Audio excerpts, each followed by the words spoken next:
سیدنا عروہ رضی اللہ عنہ سے مروی ہے، وہ کہتے ہیں ہم نبی کریم صلی اللہ علیہ وسلم کا انتظار کر رہے تھے۔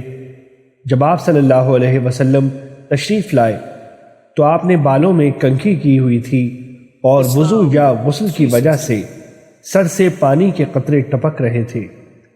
آپ صلی اللہ علیہ وسلم نے نماز پڑھائی۔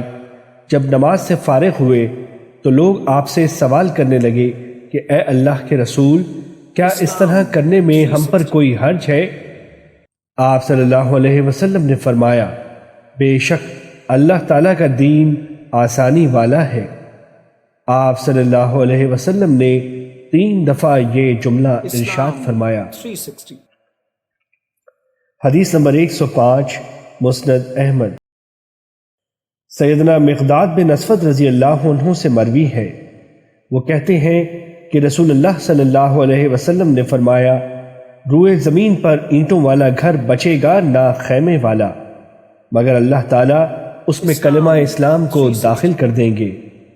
یہ عزت والے کی عزت کے ساتھ ہوگا یا ذلت والے کی ذلت کے ساتھ ہوگا۔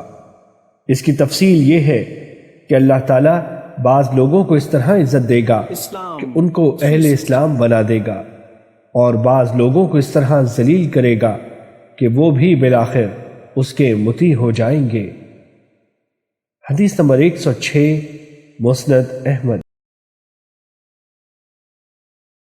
سیدنا ابو ہریرہ رضی اللہ عنہ سے مروی ہے کہ رسول اللہ صلی اللہ علیہ وسلم نے فرمایا، بے شک اللہ تعالیٰ فاجر آدمی کے ذریعے اس دین کی مدد کرتا ہے۔